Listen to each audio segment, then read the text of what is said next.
जय श्री राम। नेक्स्ट बिंदु में अपने देखते हैं योगी का व्यक्तित्व।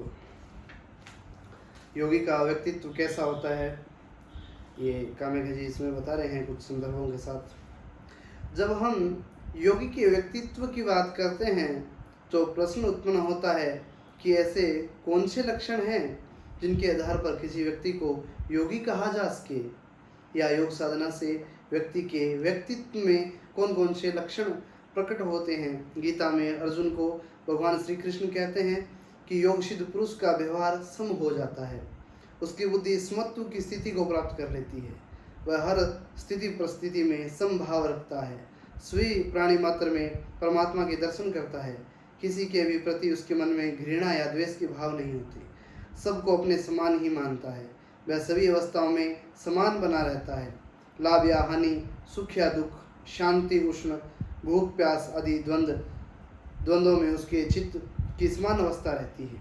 फिर गीता के 5वें अध्याय का एक श्लोक है, इसमें शायद 10वां है, ब्रह्मण्या या ध्याय कर्माणि संत्यक्त्वा करोति यः लिप्यते न स पापेन पदम पत्रण मीवाम्भसा। ये संस्कृत वाला श्लोक तो मुझे बिल्कुल ही नहीं आते, समझ रहे। योग सिद्ध पुरुष के सभी कर्म अनासक्त होते हैं, वह संसार में कर्म करता हुआ भी उनमें लिप्त नहीं रहता। जिस प्रकार पानी में रहते हुए भी कमल का पत्ता गीला नहीं होता, ठीक वैसे ही योगी पुरुष संसार में रहता हुआ भी उसमें लिप्त नहीं रहता। श्वेताश्वतर उपनिषद में योगी का व्यक्तित्व इस प्रकार है कि लघुतम आरोग्य लोलुप्तम वर्ण प्रसादम स्वर सोष्ठम च गंधा शुभो मूत्र पुरुष अल्पम योग प्रवृत्ति प्रथमा वदंती। ये अच्छी परिभाषा है कि शरीर में आरोग्यता आ जाती है, स्वर मीठा हो जाता है, ठीक है, और मलमूत्र त्याग करने की जो प्रवृत्ति है वो कम हो जाती है। अब इसका विस्तृत देखें, ऐसा हठयोग में भी आता है। अर्थात योग साधना के पश्चात साधक का शरीर हल्का हो जाता है, शरीर निरोग हो जाता है, किसी भी प्रकार की शारीरिक या मानसिक व्याधि उसे नहीं होती, शरीर व बुद्धि की चंचलता नष्ट होकर स्थिरता को प्राप्त हो जाती है, उसके शरीर का रंग इतना कांतियुक्त हो जाता है जो आंखों को प्रिय लगता है, उसका स्वर मधुर हो जाता है, कर्कशता समाप्त हो जाती है, योगी के शरीर में मलमूत्र की कमी हो जाती है। ये सब लक्षण योग की प्रथम अवस्था में ही दिखाई देने लगते हैं। न तस्य रोगो न जरा न मृत्यु प्राप्तस्य योगाग्निमयम शरीरम, ये श्वेताश्वर उपनिषद के अंदर आता है। पहला जो आपको बताया था लघुत्तम आरोग्यम, ये शायद दूसरा अध्याय का 13वां श्लोक, और आगे बढ़ा ये न तस्य रोगो न जरा न मृत्यु प्राप्तस्य योगाग्निमयम शरीरम, ये दूसरे का 12वां श्लोक होगा शायद। अर्थात योग सिद्ध हो जाने पर व्यक्ति के शरीर में किसी भी प्रकार का रोग नहीं रहता, बुढ़ापा नहीं आता और न ही मृत्यु ही प्राप्त होती है। वह मृत्यु को जीत लेता है, अर्थात उसे मृत्यु का भय नहीं रहता।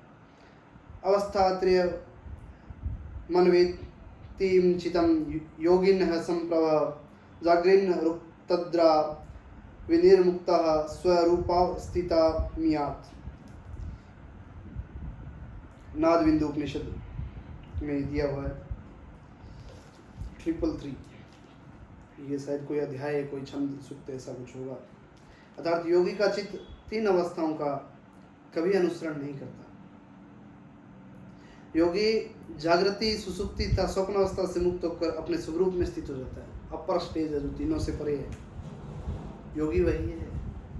जो लोग ये कहते हैं ना कि जागृत अवस्था तो होती है और सुसुप्ति होती है, स्वप्न अवस्था भी होती है, वो साधक व्यक्ति होता है, उसमें होती है ये अवस्थाएं, आम व्यक्तियों में सब में होती है। लेकिन जब वो योगी हो गया ना तो वो इन अवस्थाओं से परे हो गया, तभी वो योगी हुआ, ठीक है। तो इसको ऐसे समझें। फिर आगे बताया हुआ है, महर्षि वेदव्यास ने भी योग सिद्धों के बारे में महाभारत के भीष्म पर्व के अंदर बताया है। 30 और 8 इसका वर्णन दिया गया है, और गीता में 6 अध्याय के 8वें श्लोक में लिखा है, ऐसा बता रहे हैं। ये गीता का श्लोक है, ज्ञान विज्ञान तृप्तात्मा कूटस्थो विजितेन्द्रिय युक्त इत्युच्यते योगी समलोष्टा समकांचन है। अर्थात जो ज्ञान और विज्ञान से तृप्त हो चुका है, जो सबसे उच्च स्थान में स्थिर हुआ है, जो जितेंद्रिय है तथा जिसकी दृष्टि में मिट्टी पत्थर और सोना समान है, उस योगी का योग सिद्ध हुआ है। ऐसा कहते हैं। हठयोग प्रदीपिका में योग सिद्ध का लक्षण इस प्रकार है। वपुः कुस्त्वं वदने प्रसन्नता नाद स्फुटतम नयने सुनिर्मले आरोग्यतम बिंदुजयोग्नि दीपनम नाड़ी विशुद्धिर हठयोग लक्षणम। हाँ, ये सही से पढ़ा गया थोड़ा थोड़ा, ठीक है भाई, कुछ तो मेरे को भी विश्वास है, मैं भी ठीक पढ़ सकता हूँ, इतना नहीं है भाई, संस्कृत वाला विद्वानों, आप थोड़ा मार्गदर्शन करते रहिएगा। यहाँ शरीर के कृश होने से यह तात्पर्य नहीं है कि एक बीमार व्यक्ति जिसका शरीर बीमारी के कारण कृश हो गया है उसे भी योगी कहा जा सके, नहीं, उसे योगी इसलिए नहीं कहा जा सकता क्योंकि उसका शरीर बलहीन हो जाता है, जबकि एक योगी का शरीर कृश यानी दुबला पतला होते हुए भी बलवान होता है। आपने देखे होंगे बहुत महात्मा होते हैं कि शरीर से बिल्कुल पतले होते हैं लेकिन एनर्जी बहुत होती है उनमें। योगी के दूसरे लक्षण में यहाँ कहा गया है कि उसके मुख पर सदैव प्रसन्नता विराजमान रहती है। इसके चेहरे पर एक विशेष प्रकार का तेज होता है। काम, क्रोध, लोभ, ईर्ष्या, द्वेष आदि के भाव उसके मुख पर नहीं होते, बल्कि सदैव उसका चेहरा खिला खिला रहता है। योग सिद्ध के पश्चात साधक को विभिन्न अलौकिक नाद शब्द सुनाई देने लगते हैं। बिना किसी बाह्य साधनों के उसे घंटनाद, शंखनाद, झरने की आवाज, चिड़ियों की चहचहाट, बादलों की गर्जना आदि दिव्य शब्द सुनाई देने लगते हैं। योगी की आंखें निर्मल हो जाती है, उसमें किसी भी प्रकार का विकार नहीं होता, न तो कोई बीमारी ही होती है, न उसकी आंखों में किसी के प्रति ईर्ष्या, द्वेष, घृणा, क्रोध आदि के भाव होते हैं। केवल दया एवं करुणा के भाव दिखाई देते हैं। योगी का शरीर पूर्ण आरोग्यता को प्राप्त कर लेता है, उसे किसी भी प्रकार की शारीरिक या मानसिक व्याधि नहीं होती, उसका शरीर बलिष्ठ होता है, सभी इंद्रियां सुचारू रूप से कार्य करती है, उसका मन शुद्ध होता है, बुद्धि विकार रहित होती है और आत्मा प्रसन्न चित्त रहती है। योगी जितेंद्रिय हो जाता है, उसकी सभी इंद्रियां उसके वश में होती है, वह इंद्रियों के वश में नहीं होता। जब उसकी इच्छा होती है तभी उसकी इंद्रियां विषयों के संपर्क में जाती है, अन्यथा अंतर्मुखी बनी रहती है, संसार में उसकी आसक्ति नहीं रहती।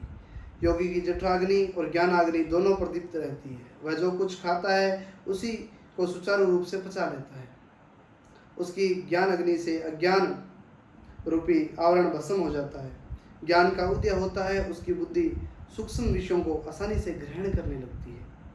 योग सिद्ध हो जाने पर व्यक्ति की सभी नाड़ियाँ शुद्ध हो जाती है, उनमें किसी भी प्रकार का विकार नहीं रहता, जिसके फलस्वरूप उसकी शारीरिक मानसिक क्रियाएं भली प्रकार संपादित होती है, अर्थात वह शरीर और मन दोनों से स्वस्थ रहता है। उपरोक्त वर्णन के आधार पर योगी के व्यक्तित्व को इस प्रकार निरूपित किया जा सकता है। एक योगी का शरीर हल्का और साथ ही बलवान होता है, उसके मुख पर प्रसन्नता और तेज विराजमान रहता है, आंखें सुंदर और निर्मल होती है। और आपको वर्तमान समय में देखना हो ना, तो आप मुंगेर योग विद्यालय जाइए, मुंगेर बिहार में जो है योग विद्यालय, वहाँ निरंजनानंद जी सरस्वती है। अपने किताबों में पढ़ते हैं तो कई बार ऐसा लगता है कि यार ऐसे महापुरुष रहे होंगे क्या, अपने तो तस्वीरें देखी है, व्यक्तियों को देखा नहीं, क्या ऐसे होते हैं क्या। आज के समय में जब मैं ये वीडियो बना रहा हूँ तो आज के समय में निरंजनानंद जी इस धरती पर हैं और योगी की अवस्था में हैं। ये जो सभी जो गुण लिखे हैं ना वो उनमें देखने को मिलते हैं, ठीक है। और उनका ज्ञान और उनके द्वारा लिखित पुस्तकें, उनके प्रवचन आप सुनेंगे तो आपको आनंद आएगा, आपको पता चलेगा वास्तव में योगी ऐसे होते हैं, ठीक है। देखिएगा, सर्च कीजिएगा स्वामी निरंजनानंद सरस्वती जी, ठीक है। उनके मुख पर प्रसन्नता और तेज विराजमान रहता है, आंखें सुंदर और निर्मल होती है, शरीर में एक विशेष प्रकार का आकर्षण होता है, उनकी देह से दिव्य गंध आने लगती है, विभिन्न प्रकार के अलौकिक शब्द उन्हें सुनाई देने लगते हैं, पाचन क्रिया तीव्र होती है, सभी नाड़ियाँ शुद्ध होती है, वह जितेंद्रिय होते हैं, उनकी बुद्धि स्मत्व की स्थिति को प्राप्त कर लेती है, उनके सभी कर्म अनासक्त भाव से किए गए होते हैं, अर्थात सांसारिक विषयों में उसकी कोई आसक्ति नहीं होती। जिस व्यक्ति में ये लक्षण दिखाई देते हैं उसे योगी कहा जाता है। जैसे मैंने आज एक थोड़ा प्रेमानंद जी का वीडियो देखा था, तो उसमें वो किसी ने पूछा था कि इतने लोग आते हैं, आपको किसी का कोई प्रश्न, कोई व्यक्ति का चेहरा याद रहता है? कहा भाई मैं अपना कर्म कर रहा हूँ, मेरी आंतरिक साधना तो परमानेंट चलती रहती है, मैं तो ये जो लोग आते हैं इनको प्रश्न उत्तर बताता हूँ, और मुझे जो आदेश होता है मेरे गुरुजनों का या राधा रानी को वो जो मानते हैं तो वो कहते हैं कि उनका आदेश होता है और उसी के अनुसार मैं उत्तर बता देता हूँ, लोग चले जाते हैं, लेकिन मुझे याद नहीं रहता कौन आया, क्या है, कैसे है, ना मैं इन चीज़ों में ध्यान देता। तो योगी पुरुष वो होते हैं, वो अपनी साधना करते रहते हैं, अनासक्त भाव वो होता है, आसक्ति नहीं होती किसी चीज़ में, वो अवस्था योगी की होती है। बाकी कोई अपने नाम के आगे पीछे योगी लगा रहा है तो वो योगी नहीं है। जो योगी मतलब साधना वाला योगी है वो नहीं है, वो चाहे और किसी अर्थ में अपना लगा रहा हो, वो मुझे पता नहीं है। हाँ, योगाचार्य, योगा आचार्य, योग शिक्षक ये आप, यदि आपने कोई डिग्रियां वगैरह कर रखी है या किसी गुरु के निर्देशन में रह के आप सीखे हैं और सिखा रहे हैं, अध्यापन का कार्य कर रहे हैं, तो योग शिक्षक, योगाचार्य लगा सकते हैं। और महिलाएं हैं, जो लड़कियां हैं, वो योगा आचार्य लगा सकती है, तो वो अपनी अपनी रुचि। लेकिन योगी एक बहुत बहुत उच्च स्थिति है, ठीक है, जो आने में समय लगता है, मेरे में तो बिल्कुल नहीं आई भाई, ठीक है। हाँ, प्रयासरत जरूर हैं, कोई भी अवस्था प्राप्त होगी तो। जय श्री राम। आगे का बिंदु है योग का महत्व। आपको बोरिंग लग सकता है पुस्तकें पढ़ना, लेकिन आप जैसे जुड़े रहेंगे, आप पूरी पुस्तक को इसको सुनेंगे तो आपको आनंद आएगा, आपको एक विशेष अनुभव होगा कि हमने एक अच्छा नॉलेज गेन किया है, ठीक है, अच्छे ज्ञान की प्राप्ति की है। तो मैं ये आगे के वीडियो में बताऊंगा। वैसे प्रयास है मैं 2-3 वीडियो एक साथ ही बना लूँ, पर समय रहेगा तो बनाऊंगा। और एक साथ लंबा भी इसलिए नहीं बना पाता कि लगभग आजकल रुचि ऐसी हो रखी है कि छोटी छोटी रील वगैरह देखते हैं, यार ये लंबा बहुत वीडियो कैसे कब तक पूरा होगा, ठीक है।